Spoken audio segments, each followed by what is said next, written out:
Muy buenas tardes. Como cada martes a distintos horarios, eso sí es cierto, últimamente estamos en un nuevo episodio de Yo no soy abogado, pero comienzo presentándome yo, aunque debería cambiar el orden, ¿eh? Soy Pablo Clavero, director en la agencia de marketing jurídico Gliss Market, y como cada martes tengo aquí a Nadia Antonini, más bien conocida como Tardes. abogada marketinera. ¿Qué tal, Nadia? Buenas tardes, ¿cómo están? Fenomenal. Pues, y bueno, últimamente estamos haciendo un ciclo de entrevistas a personajes o personalidades relevantes dentro del mundo del sector jurídico y tenemos con nosotros a Paulina López Ulloa. ¿Qué tal, Paulina? Hola, buenas tardes en España, buenos días en México, ¿cómo están? Pues fenomenal. Aquí estamos. Yo siempre comienzo o me gusta establecer como objetivo en los episodios a conseguir aprender algo, ¿vale? Me parece que es un objetivo ambicioso, pero seguramente bueno, ¿no? Tanto para nosotros mismos como para quien nos esté escuchando. Y bueno, un poco la conversación que hemos tenido en el previo, quería comenzar con una primera pregunta, ya que tu perfil está asociado, ¿no? al legal design. Pues era a ver si nos podías explicar, como si yo tuviera 5 años, a ver si me puedes explicar en qué consiste el legal design. A ver, porque promete, ¿eh? Yo vi la descripción de tu perfil de LinkedIn y me encantó. De hecho, la descripción del podcast la puse como tal, con tu descripción de LinkedIn, pero bueno, a ver qué nos puedes contar sobre el legal design, como si tuviera 5 años. Claro que sí, de hecho así se tiene que explicar el legal design porque de otra manera uno confunde con que es un programa, un software o algo por el estilo. Entonces, ¿qué es el legal design? El legal design proviene de el design thinking, que es una metodología ya tiene algunos años que se implementa como para meter innovación, hacer las cosas mejor en un ámbito en el que continuamente estamos corriendo. Pero pues el legal design, que es un diseño legal, literalmente su traducción, es pensar en el usuario, es pensar en la persona que no es abogada, es pensar en todos aquellos que utilizan el derecho de alguna forma, que somos todos, en forma de contratos, en forma de escritos, en forma de servicios, de procesos, para que se entienda el derecho. Al final, el derecho nos rige toda la vida, ya seamos empresas, seamos personas físicas, todos tenemos que ver con el derecho en algún momento de nuestra vida y se ha generado un miedo profundo hacia las personas que no son abogadas porque los abogados escribimos muy confuso o muy técnico y luego estas interpretaciones no les quedan claras. Entonces el legal design lo que promete hacer es simplificar el entendimiento del derecho para las personas que no son abogadas. Pero si nos vamos un pasito más adelante, el legal design también ayuda a que el área jurídica de una empresa o el área jurídica del gobierno, digamos, pueda facilitar sus procesos para que se entienda con otros profesionales. ¿Por qué? Pues lo mismo. Hablamos difícil, nosotros como abogados tenemos términos que los conocemos, pero los demás no entienden nuestra urgencia, o tenemos requisitos específicos para que el contrato esté o pase y los demás no lo comprenden porque no es su área. Entonces, todas estas batallas que se libran todos los días entre los departamentos legales y los demás departamentos de una empresa o del sector público hacen que legal sea visto como el malo, como el freno, como el que no apoya, pero en realidad es porque no nos estamos sabiendo comunicar, no estamos sabiendo eh, involucrar a los demás en lo que nosotros estamos pidiendo. Entonces el legal design precisamente es eso, enfocarse en quien no es abogado y utiliza el derecho de alguna manera para que lo pueda hacer más sencillo y comprensible. Genial, me parece apasionante y además algo que se debería hacer no solo para el área legal, sino para muchos otros sectores profesionales que están llenos de jerga y de palabras técnicas que no todo el mundo entiende. Me parece que eso sería muy recomendable para muchos sectores. Una duda, Paulina, que me surge así de entrada es, y no sé si te lo preguntarán a menudo, es al, al adaptar los procesos y diseñar, ¿no? de nuevo esos procesos, se pierde precisión por ejemplo, a la hora de redactar un contrato. Se pierde de alguna manera, me imagino, la pulcritud o eso. Se me ocurre como mejor adjetivo la precisión en los contratos, porque muchas veces hay terminología pues, que viene del latín, ¿no? Que tiene un significado como muy concreto. ¿Qué ocurre cuando se incorpora o se comienza un proceso de legal design? Bueno, esta es una duda muy muy válida y la mayoría de las personas tiene ese miedo. No se pierde ninguna precisión, al contrario, se resalta. ¿Por qué? Porque a últimas fechas, voy a poner un lapso de 20 años, los abogados hemos perdido la habilidad de redactar, claro. Entonces, ¿qué hacemos? Tenemos mucha prisa, nos están carrereando, obviamente los términos que ya les había dicho, todo esto hace que no redactemos desde cero nada y que estemos copiando cláusulas de un contrato y de otro, cometamos muchos errores, seamos muy redundantes a la hora de explicar algo o de querer proteger algo. Entonces hemos perdido esa finura a la hora de redactar y hace que hoy en día los contratos que utilizamos no se entiendan. No solo las personas que no son abogadas, tampoco los abogados los entendemos. Yo he tenido en las manos contratos que dices, una cláusula dice que sí y la siguiente dice que no. Una cláusula dice que es por 5 años y la del final dice que es por 3. O sea, este tipo de errores es entre la prisa, la mala práctica de estar copiando cláusulas de contratos que no tienen nada que ver, y la tercera es esa pérdida de la finura a la hora de escribir y de redactar claro. Entonces, ¿qué hace el legal design? El legal design, aunque sí incorpora elementos visuales, como gráficas, iconos, diagramas, colores, muchas veces, no le quita lo serio o lo exacto, porque quita todo lo que es redundante, todo lo que es confuso, todo lo que es oscuro, y deja la esencia de lo que se está pactando, pero de una manera en la que no solo los abogados lo entienden, sino también el juez, en caso de que este contrato alguna vez llegara a litigio, de las partes, que muchas veces no son abogados. Es decir, Legal Design se asegura de que todos los que tengan ese contrato en la mano entiendan a qué se están obligando, en qué términos, en qué tiempo, y por eso el Legal Design debe ser ejercido por abogados. Puede llevar la ayuda de diseñadores o de otro tipo de profesionistas, claro que sí, pero quien debe de guiar los proyectos de Legal Design debe ser un abogado con experiencia en el área que se esté trabajando, digamos, contratos mercantiles, otros contratos laborales, otros contratos civiles, para que no se pierda la parte jurídica, ¿no? La protección jurídica y todo quede claro. Entonces, respondiendo a tu pregunta, es poner colores, diagramas, figuras, ¿hace que sea menos profesional, que sea menos seguro? No, al contrario, hace que sea mucho más claro, no solo para el abogado, también para los clientes o para un juez en dado caso. Justo a lo último respondiste lo que te iba a preguntar, si ante la aplicación del Legal Design habías recibido como opiniones de que usar todas estas herramientas los hacía ver menos profesionales. Sí, bueno, de quien no ha usado el Legal Design y se imagina escenarios, sí, ahí hay mucho temor a que no nos veamos profesionales porque, bueno, cuando uno piensa en un abogado, piensa en una persona con traje, corbata, maletín, que trae el código o la ley bajo el brazo, que habla mucho latín por los tecnicismos que existen en derecho. Bueno, tenemos esa imagen, pero hoy el abogado ya no es de esa manera. No quiero decir que ya no nos vistamos de traje y corbata, solo quiero decir que hemos evolucionado con el mercado también. Entonces, presentar un documento que no se vea como se veía en 1980 es solamente una evolución de la herramienta que estamos usando. En 1980 usábamos máquinas de escribir que no nos permitían agregar nada, bueno, ni colores, ¿verdad? Porque era un solo tipo de letra, un solo tamaño de letra, un solo color, porque así era. Pero hoy tenemos herramientas ultra poderosas como lo es Word y simplemente es una evolución natural a lo que hoy vemos. Hoy en todas las profesiones, en todos los ámbitos de la vida, tenemos muchos más colores. Cuando tú vas a un restaurante y ves un menú, no ves el menú en blanco y negro con la misma tipografía, tienes un diseño, muchas veces agregan imágenes de los platillos. Cuando tú vas a un hospital, las reglas o el menú, digamos, por llamarlo de alguna manera, de dónde están los profesionales, o sea, en qué piso encuentras a cuál doctor y todo esto, también tiene iconos. Por ejemplo, si es un pediatra, tiene un icono, si es un cardiólogo, tiene otro icono, porque esto facilita el entendimiento. No nada más que diga arriba cardiología y la lista de gente, sino que ponen cardiología y suelen poner un corazón. ¿Por qué? Porque tu mente lo relaciona de una manera más sencilla. Entonces, claro que es un miedo latente en los abogados, verse menos profesionales, pero a mi punto de vista y lo que hemos logrado con la gente que he trabajado, es que ya no importa mantener un estatus que ya no existe. O sea, la imagen del abogado acartonado, como a mí me gusta llamar, ya no existe hoy. Entonces, presentar algo que sea claro, aunque tenga colores o aunque tenga formas o aunque tenga un lenguaje menos rebuscado, no te hace menos profesional. Lo que te hace menos profesional es que el contrato tenga errores, que el contrato sea inválido, que el documento que presentaste al juzgado no se entienda. Eso sí te hace menos profesional.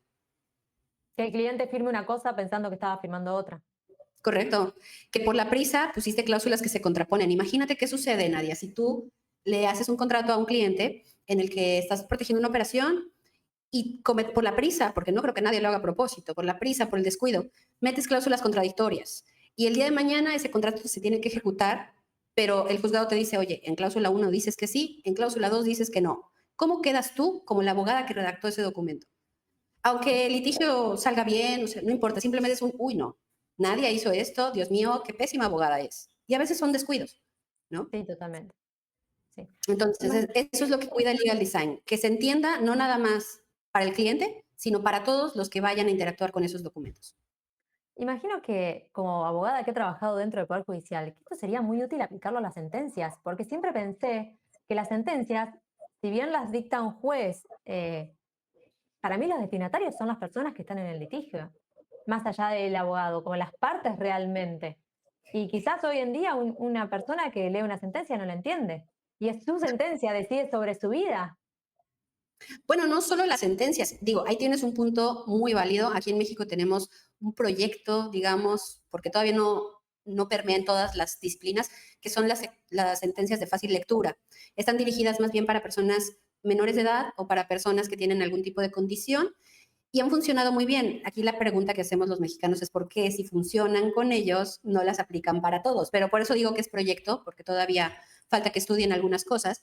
Pero imagínate también las notificaciones de Hacienda, por ejemplo. Esas no las entiende nadie. Tú nada más ves el logo de Hacienda y ya tienes el infarto.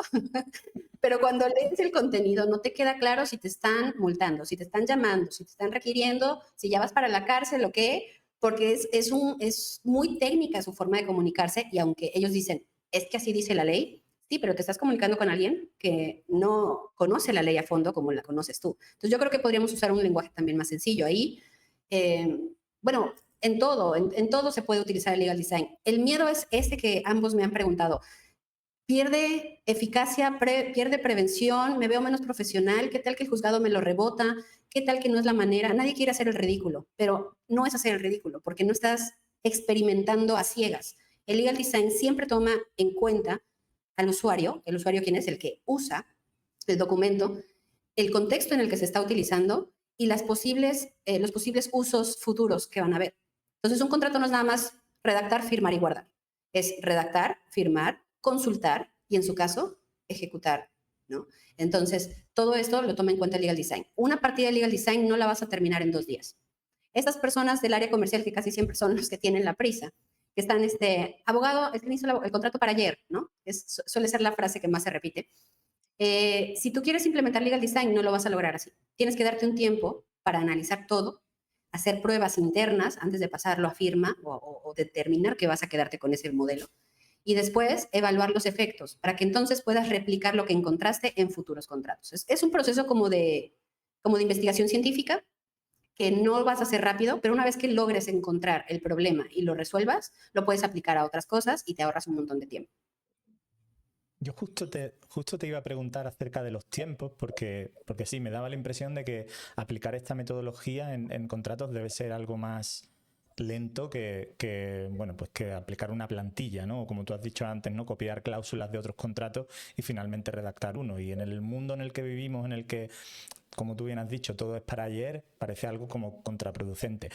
Por este motivo, ¿tiene el legal design una aplicación más sencilla yo creo recordar haber visto algún contrato de los típicos de las grandes empresas a millones o a sus miles o cientos de miles o millones de consumidores, algún contrato con estas características? Lo habitual es que nunca entiendes ni una palabra, pero recuerdo en alguna ocasión de haber leído las primeras cláusulas de un contrato y decir, wow, esto lo entiendo. ¿Está más indicado para un caso de este tipo en el que es un único contrato, va a ser usado por muchísimas personas o también para los uno a uno, ¿no? Lo típico en un entorno empresarial en el que quizás la velocidad es a lo mejor un factor más prioritario, ¿no? ¿Cuál es tu visión al respecto?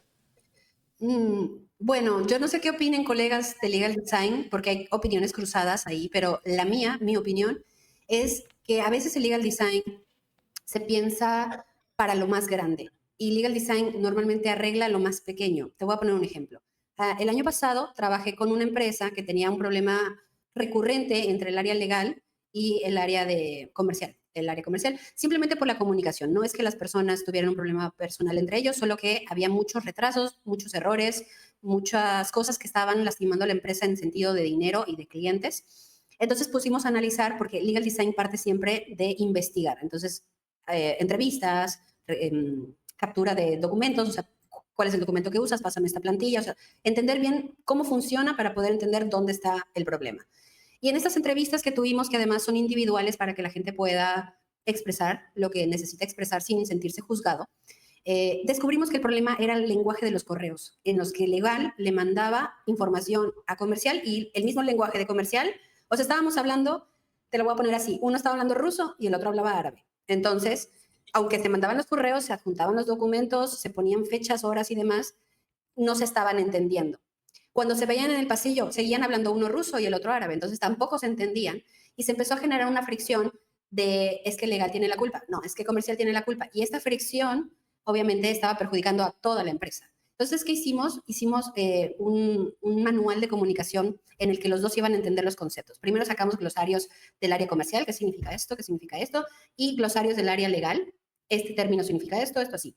Y luego adjuntamos o hicimos unas plantillas que daban, o sea, que tenían imágenes en cuanto a, por ejemplo, si era algo urgente, que tenía que ser hoy, o sea, no puede quedar para mañana porque hoy vence el plazo, tenía color rojo, tenía una franja roja hasta arriba. Si podíamos esperar en la semana, tenía una franja amarilla, y si teníamos más de 2 semanas, tenía una franja verde.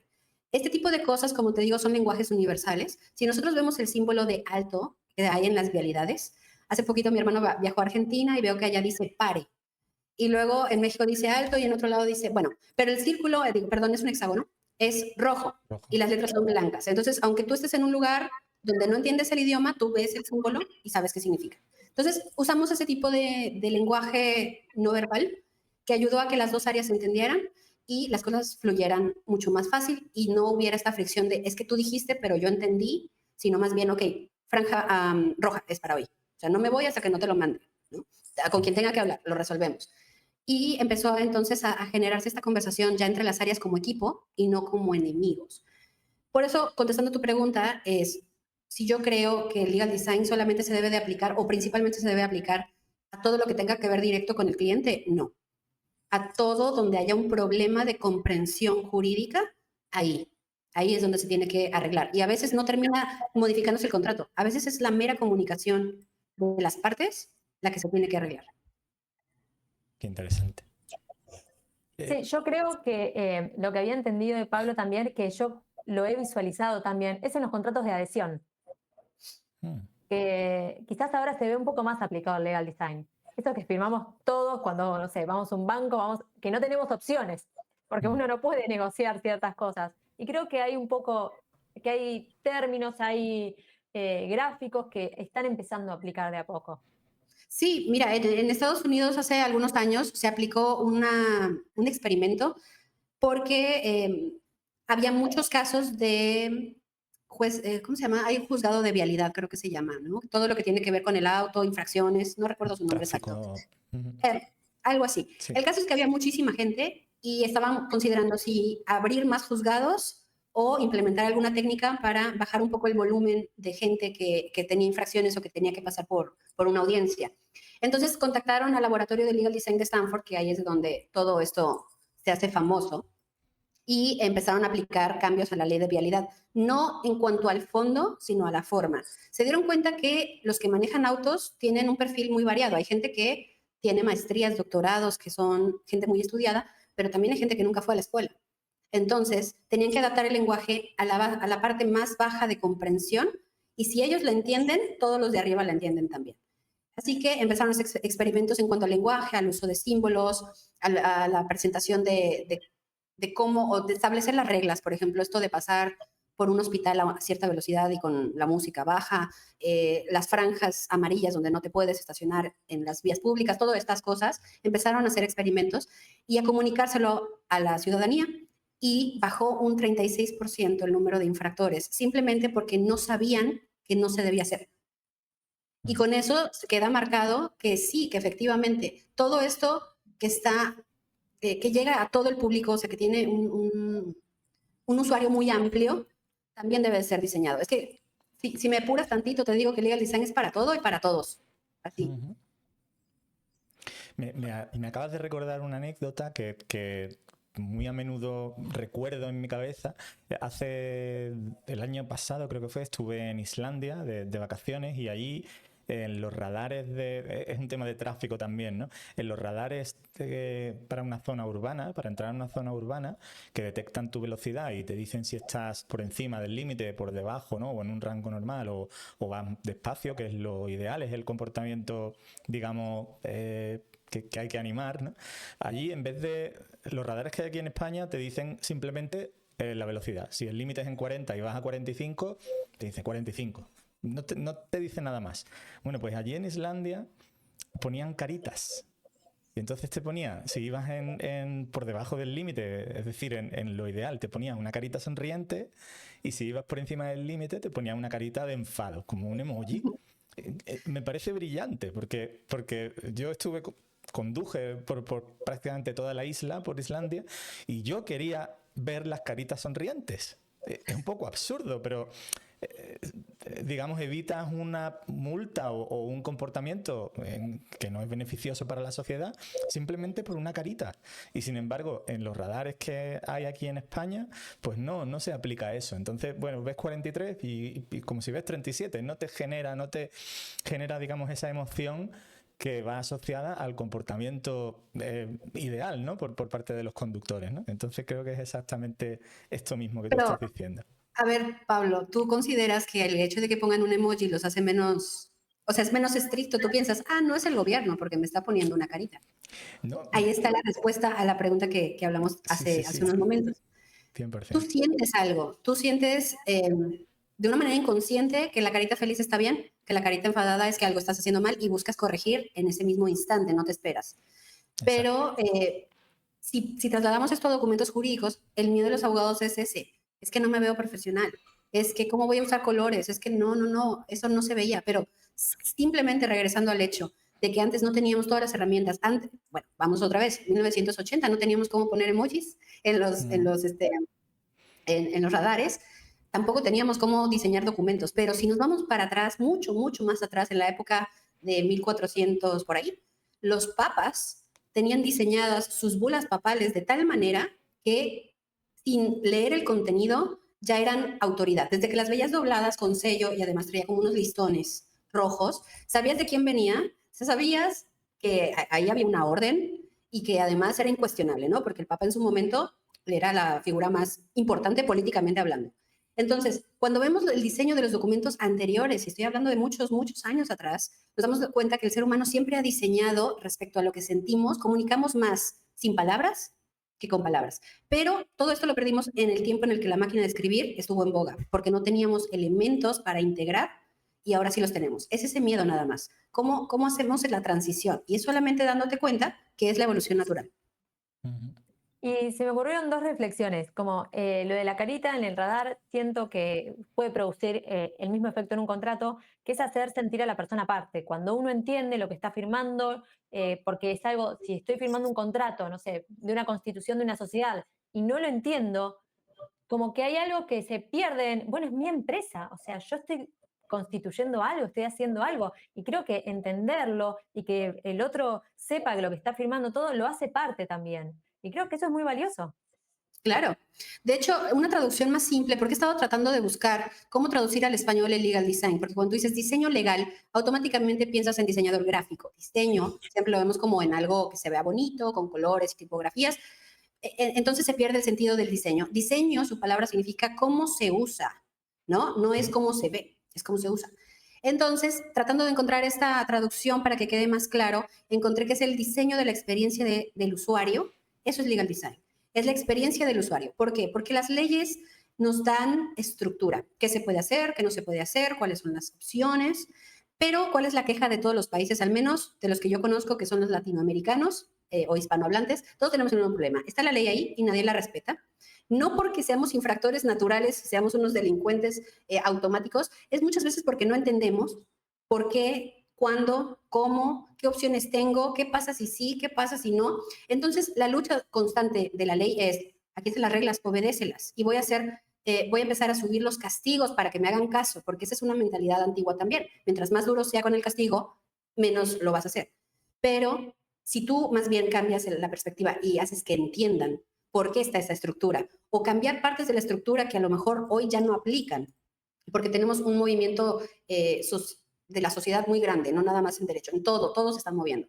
Si tú les das esa comprensión y las herramientas también para saber cuándo sí, cuándo no, por qué no, qué hacer si algo no se entendió bien, o sea, todas estas cosas, la gente empieza, como dice Nadia, a involucrarse, a entender e incluso a defender sus derechos. No nada más a decir, me demandaron. No, pues es que ya, ¿qué voy a hacer? Porque la gente asocia eso. Estoy demandado, ya perdí.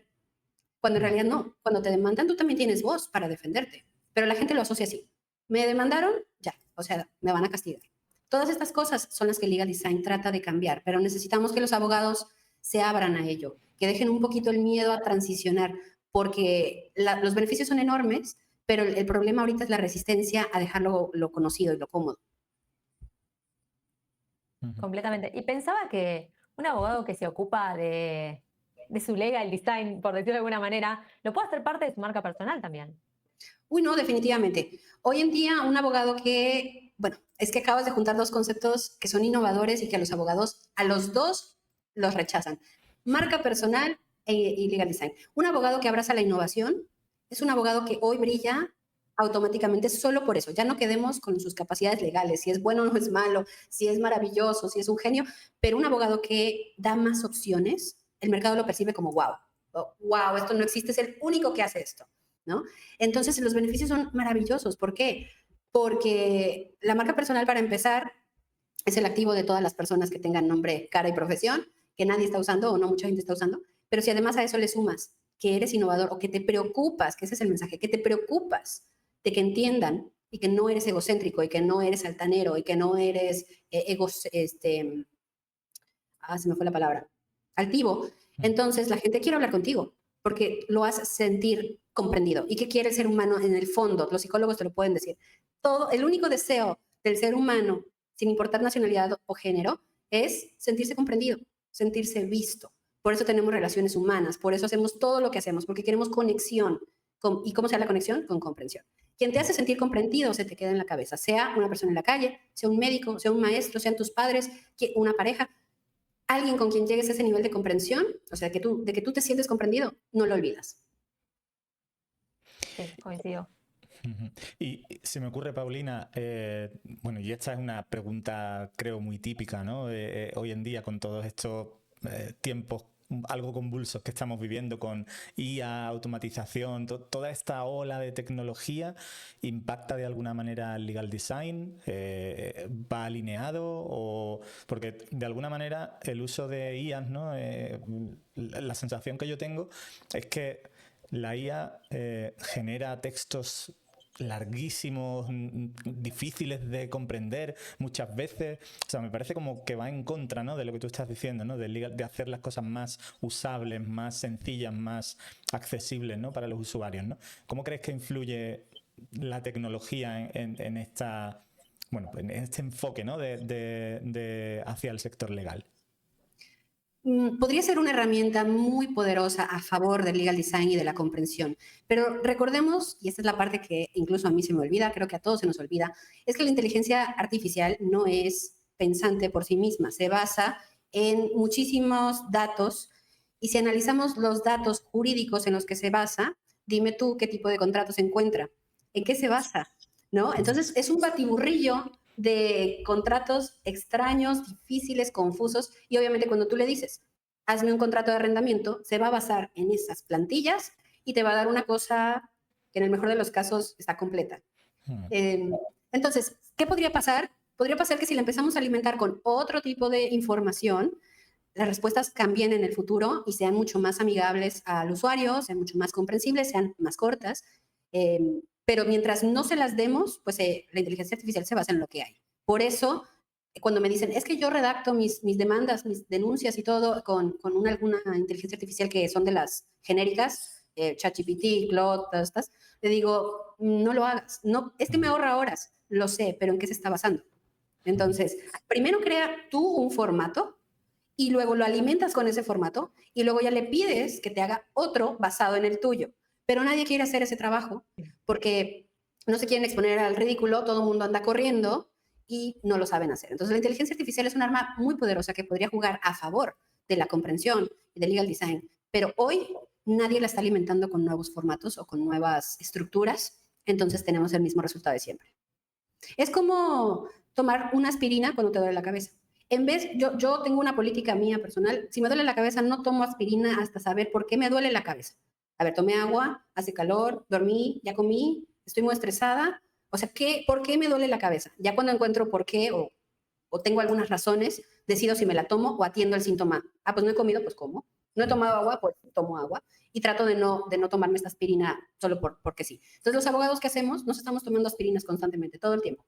Al menor dolor, a la menor provocación, y ya las aspirinas no están haciendo efecto. ¿Por qué? Porque no estamos atendiendo las causas. Estamos solamente atendiendo los síntomas. Claro. Oye, se me ha ocurrido una idea muy loca, ¿vale? Seguramente te vas a reír de lo que te voy a decir, pero se ha planteado en algún momento, porque me has dicho que en Legal Design, ¿no? y en aquel laboratorio de Stanford que se empezaron a promulgar todas estas, bueno, no sé, me imagino directrices, ¿no? O buenas prácticas, ¿no? Para aplicar este concepto. ¿En algún momento se ha planteado el uso de vídeo en contratos?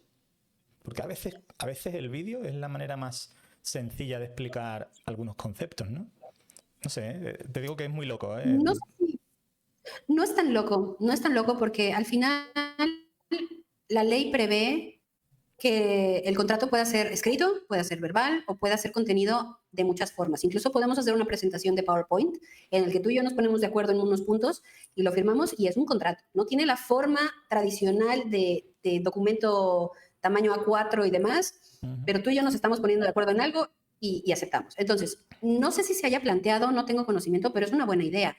El único detalle es que hoy, aunque tenemos muchísima tecnología a la mano, no sé cómo estén los juzgados en donde ustedes viven, pero acá donde yo vivo, los juzgados no están dotados de tecnología suficiente. Sí hay, pero está como muy limitado viendo todo lo que existe. Entonces, si nosotros planteáramos ahorita que la nueva forma de hacer contratos sea por medio de video, el día que queramos ejercerlo, no sé si el juzgado está preparado. Esa es la única, hoy es el único obstáculo que yo veo. A lo mejor en unos años las cosas cambian y sea una maravilla. Pero bueno, es una opción. Por eso el legal design no es crear una nueva receta, es darle a cada quien lo que necesita, es evaluar la circunstancia de cada empresa, de cada persona, de cada ente público y ver qué se puede mejorar, qué se puede aclarar, qué se puede facilitar. Ese es su objetivo. Muy interesante. Bueno, si alguna vez surge el vídeo en los contratos, acordaos que fui yo el que se lo inventó, ¿vale? Lo dejamos anotado para la posteridad.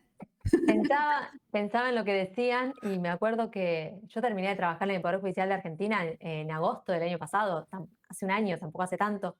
Y recuerdo que teníamos internet porque teníamos el sistema, CISFE se llamaba, en el cual, bueno, se subían las cosas y demás, pero nosotros no podíamos acceder a internet para otra cosa y que, por ejemplo, teníamos prohibido en las computadoras insertar pendrives por los virus.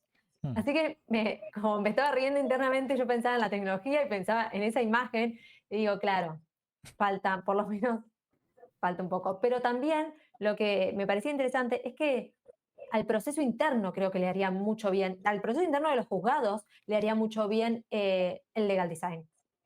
Definitivamente, es que el legal design, de verdad parezco yo evangelista, porque ya me lo tomé así. El legal design te arregla un montón de cosas con las que batallas todos los días, cosas menores. Por eso les digo, a veces la frase dice que el diablo está en los detalles y es cierto. A veces es una cosa muy pequeña la que destraba todo. A veces sí se requiere un poco más de trabajo, una infraestructura nueva, en fin. Pero todos se benefician. Yo he trabajado con muchas empresas y con muchas notarías públicas en las que aquí en México el notario no puede cambiar la estructura del protocolo, tiene que ir de acuerdo a como la ley le marca, pero todas las cosas externas, digamos, por ejemplo, los notarios también hacen contratos, también hacen acuerdos, también hacen otras cosas que no van en el protocolo. Al momento que ellos cambian la redacción, la gente comprende. Pero este cambio de redacción también viene al interior. ¿Cómo le paso al abogado 1 al abogado 2? O sea, ¿cómo se comunican entre ellos para hacer el contrato del señor Claudio, por ejemplo? O ¿dónde archivamos? ¿Cómo archivamos?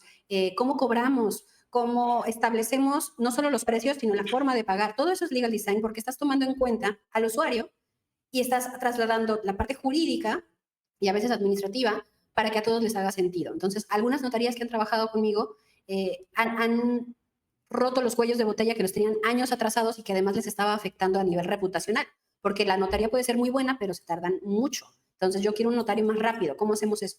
Bueno, implementando estos sistemas, pero no nada más porque están de moda. Es un sistema hecho a medida. A ver, ¿con qué tipo de clientes trabajas? ¿Qué tipo de asuntos son los que más ves? ¿Dónde estás atorado?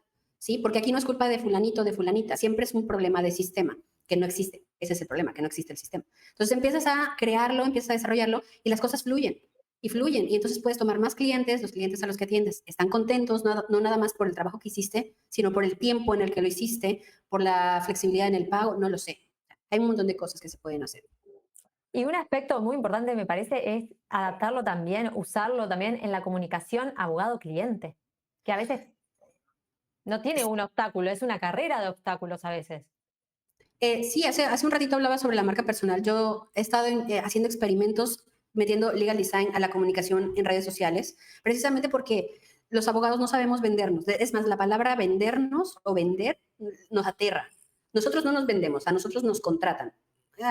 Lo mismo. Pero bueno, al momento que un abogado comprende a su cliente, escucha más de lo que habla y presenta una solución comprensible con legal design, el cliente dice, oye, la cantidad que me estás cobrando está justificada, claro que la pago. ¿Por qué? Porque cuando nada más le dices que le vas a hacer un documento, que lo vas a representar, que le vas a diseñar una estrategia, el cliente no traslada ese trabajo a algo tangible, porque el tiempo, la experiencia no son tangibles. Entonces, cuando tú le dices, te vendo 5 manzanas, pues sí son tangibles, las puedo ver, las puedo tocar. Pero cuando dices, te voy a hacer un contrato, ellos solamente piensan en hojas con tinta. Entonces, ¿por qué me vas a cobrar tanto? Solo son hojas con tinta. Pero cuando le explicas, el contrato te va a dar esta protección, va a servir como un seguro en caso de que las cosas no funcionen, te va a dar estas salidas, esto y esto.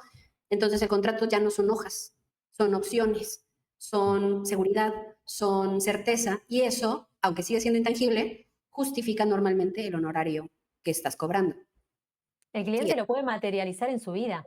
Correcto. Cuando dices, mira, te voy a ahorrar esto, te voy a ahorrar multas, te voy a ahorrar litigios, te voy a ahorrar, ¿qué más puede ser? Pérdidas, incumplimientos. Claro que no podemos garantizar al 100% que no va a pasar, pero si tú aclaras la información de un contrato, es mucho más probable que las dos partes digan, ok, yo te tengo que mandar 5 barriles cada día 15 de mes y si no lo hago, entonces tengo una penalización del 15% que te tengo que pagar antes del día 30. Ok, ya entendí. Entonces, si algún día no te puedo mandar los barriles en el tiempo, pues yo ya sé que tengo que absorber el gasto extra.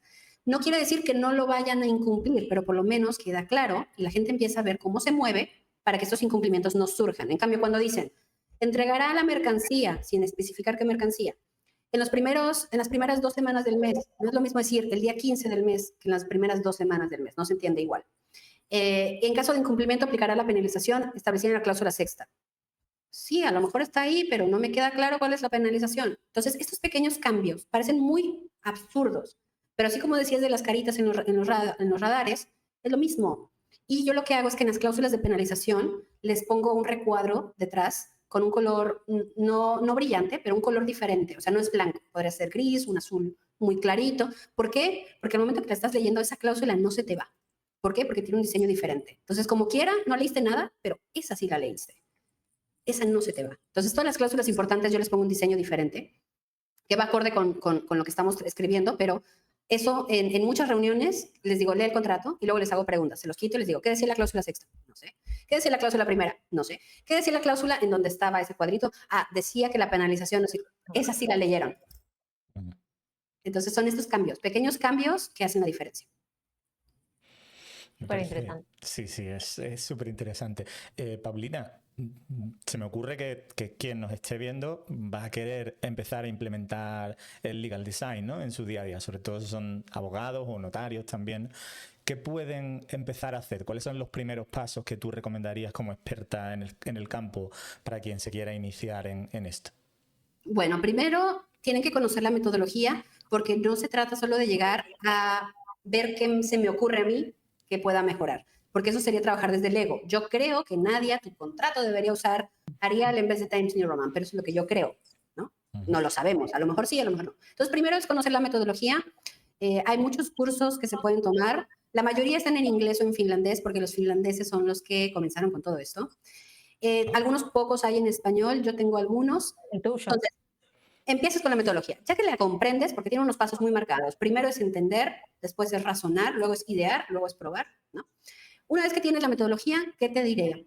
Agarra en tu práctica, en tu día a día, una cosa que te frustre, una cosa que constantemente haya un problema ahí. Puede ser que el contrato se rebota muchas veces entre las partes, que hay muchos incumplimientos, que se firma a posteriori. No lo sé, hay muchos eventos. Agarra uno, el que más te frustra o el que más se repita, y empieza a evaluar por qué sucede. Si puedes hablar con compañeros o con otras áreas que estén involucradas, oye, ¿por qué rebotamos tanto en este contrato? ¿Por qué siempre firmamos a posteriori? ¿Por qué hay inconsistencias? ¿Por qué hay incumplimientos? Empieza a preguntar, sé curioso, ¿por qué? ¿Por qué pasa? Y escríbelo. En un Word, a mí me gusta escribir más a mano porque fluye mejor la creatividad, pero como tú quieras, empieza a encontrar los puntos, escuchando a los demás. Y, por último, experimenta. ¿Qué cambio puedes hacer para que se deje de pasar? Si firmamos mucho a posteriori es porque no tenemos las plantillas hechas. Entonces, comercial prefiere empezar la operación y firmar después. Ok, vamos a cambiar eso. ¿Cómo? Hay que crear las plantillas desde antes. Hay que dejar plantillas hechas para nuestros tipos de clientes. Por ejemplo, arrendamientos industriales. Hay que tenerlas ya hechas y marcar ciertas cláusulas nada más con los cambios que apliquen, ¿no? Experimentas y documentas. ¿Qué pasó? ¿Se firmó más rápido? Esta vez no firmamos a posteriori, esta vez sí cumplimos con el plazo, sí, no, y sigues. ¿Qué pasa? Hasta que queda resuelto. Y una vez que arregles ese problema, vas a sentir una emoción interna de encontré el hilo negro y aplica la otra cosa. Pero no empieces sin conocer la metodología, porque si lo haces, es un error muy común, empiezas a proyectarte tú, lo que a ti te molesta, lo que tú crees, y nosotros, los que diseñamos Legal Design, no tenemos todas las respuestas. Tenemos que analizar el entorno. Entonces, primero, metodología, y luego la aplicas en algo muy pequeño. Sí, hay que hacer un ejercicio de empatía y ponerse en la cabeza del usuario, ¿no? De quien realmente va a hacer uso, ¿no? De ese contrato, de ese documento o de esa comunicación, ¿no? Cualquier cosa a lo que lo apliquen, ¿no? Y aprender a escuchar. A los abogados no nos gusta escuchar. Nos encanta hablar, pero no escuchamos nada. Entonces, ahí está también. La empatía no es nada más ponerme en los zapatos del otro, es si puedo hablar con el otro, escuchar sin juzgar. Sí, fantástico. No sé si te queda alguna pregunta, Nadia, pero la verdad que yo, de todo lo que ha estado contando Paulina, le encuentro que también mucho paralelismo en el mundo del marketing y de la tecnología de Internet está también el campo de la experiencia de usuario, ¿no? Al final es como aplicar también todos esos conceptos, ¿no? De experiencia de usuario, pero específicamente en el lado legal, ¿no? Y que creo que probablemente es uno de los que más lo necesitan. O sea, que me parece fantástico, muy, muy, muy interesante. Muy bien, pues no sé si os parece, llevamos prácticamente una hora. Lo dejamos por aquí. Me parece que quien haya escuchado el episodio probablemente quiera saber alguna cosa más. Así que, Paulina, ¿nos puedes decir cómo te podemos encontrar o quien esté viendo el episodio cómo te puede encontrar y a lo mejor preguntar por tu curso de Legal Design? Sí, claro. Yo tengo ahorita presencia en LinkedIn. Me pueden encontrar como Paulina López Ulloa. Ahí constantemente mezclo los temas de Legal Design y marketing jurídico. También porque el marketing jurídico, como hablábamos, no es nada más hacer posteos o hacer gráficas muy bonitas, es conectar con tu audiencia, ¿no? Entonces, para poder hacer eso tienes que entender quién es tu audiencia y sirve muy bien la metodología de Legal Design para hacerlo, al menos en los experimentos que yo llevo realizados. Entonces me pueden encontrar por ese medio y claro que sí, cualquier pregunta, soy apasionada de Legal Design. No solo me dedico a eso, me encanta. Entonces, cualquier pregunta que pueda haber al respecto, yo fascinada de platicar al respecto. Yo los invito a leer todos los posteos de Paulina porque yo soy una gran fan de leer sus cosas, de lo que escribe, así que les recomiendo que vayan a su perfil y lean. Muchas gracias. Pues nada, nos quedamos con la recomendación y bueno, pues si os parece, lo dejamos por hoy. Muchísimas gracias, Paulina, por haber compartido con nosotros todo tu conocimiento y eso, el iniciarnos, ¿no? en esta disciplina tan interesante como es el Legal Design. Y bueno, gracias, Nadia, como cada semana, por estar por aquí. Si os parece, pues nada, nos despedimos de la audiencia Continuaremos la próxima semana con otro nuevo episodio de Yo no soy abogado, pero, y por cierto, tenemos otra entrevista. No sé si avisar ya de quién viene, porque puede quizá interesar a quien vamos a entrevistar, a uno de los fundadores de Maite, que es una IA para el sector jurídico. Y bueno, pues como genera hoy en día tanta polémica, ¿no?, el tema de las IAs o el uso de las IAs en el sector jurídico, pues creo que probablemente sea una conversación interesante. Muchísimas gracias, Paulina, por estar con nosotros y nada, te seguiremos en LinkedIn para seguir aprendiendo sobre legal design. Gracias, Paulina. Muchas gracias por el espacio. Seguimos platicando. Un placer. Pues nada, saludos a todos Chao. y nos vemos el martes que viene. Chao. Adiós.